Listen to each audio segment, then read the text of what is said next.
Hello and welcome to your weekly horoscope forecast for week commencing the 31st of January.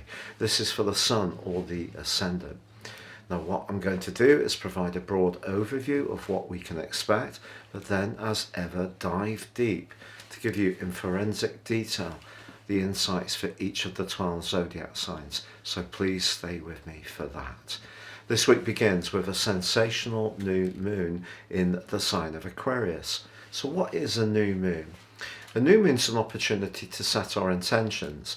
We don't actually see the moon in the sky in most parts of the world.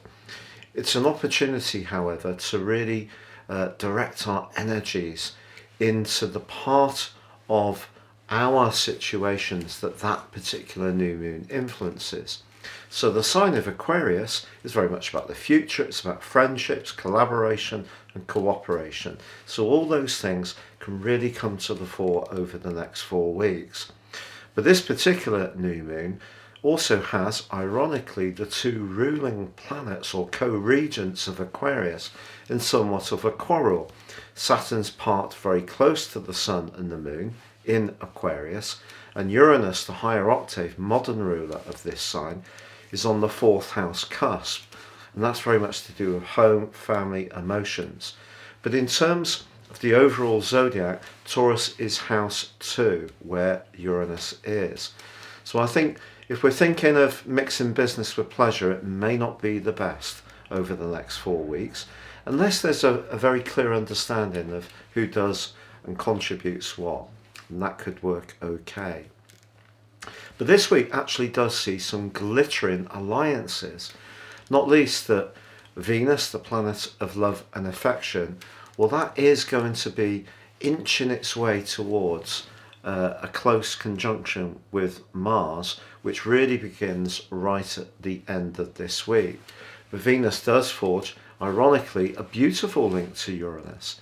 And then Mars, also in the sign of Capricorn, along with Venus, that's forging a very dynamic angle to Jupiter.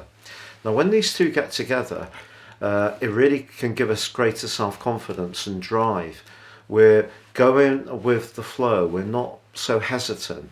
It can give us that much more extra momentum and self-confidence, and it comes into an exact sextile on Saturday towards the end of the week. But in relation to the other big influence of this week, that new moon, I think what it's saying to us is the sign of Aquarius can be quite idealistic, and it's just saying that as long as we look for tangible results through that earthy energy that's being manifested through Venus and Mars in the sign of Capricorn, in its or their link to Uranus in the sign of Taurus, as long as we look for earthy solutions and we're open-minded and we take the innovation of Aquarius, we can make progress. However, if we're too idealistic about what we expect, then that's when we may feel like our wings are really being clipped, that we're not flowing, things are not flowing quite as we want. So it's about staying grounded, but also open-minded. Now, if you're new to my channel, I'd be honoured if you would subscribe.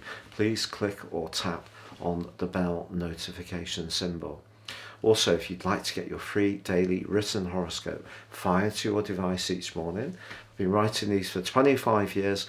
Please see the link beneath this video and you can get that each morning, and it would be lovely to have you with me.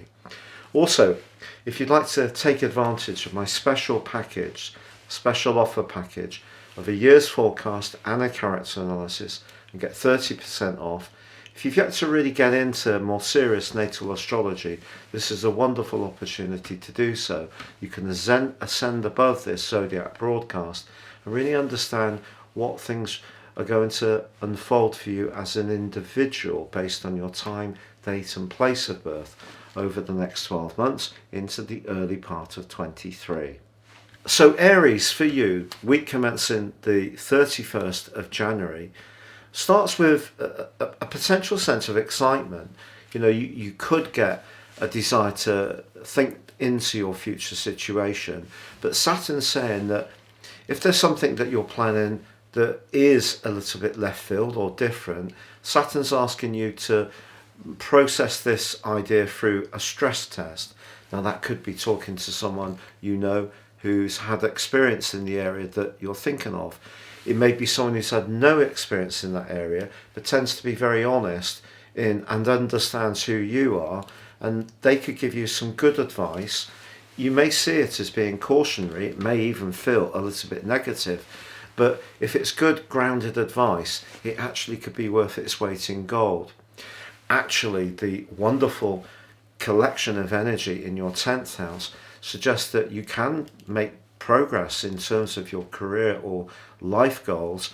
It's just about keeping it real, in the sense that because the energy of Aquarius is very much about how we'd like things to really be, the energy of Capricorn is the way it more likely will be. So it's more earthy, it's much more to do with how things have been in the past, much more traditional. So if you are trying to do something that's a bit fresh and different, don't believe you can't, but it will need to pass that stress test, because remember, Saturn, so dominant on this new moon, is the ruler of Capricorn. With Venus, Mars and also Pluto, the planet of transformation, all in your 10th house, which Saturn governs, the sign of Capricorn, then you need to be very serious-minded about those future ideas.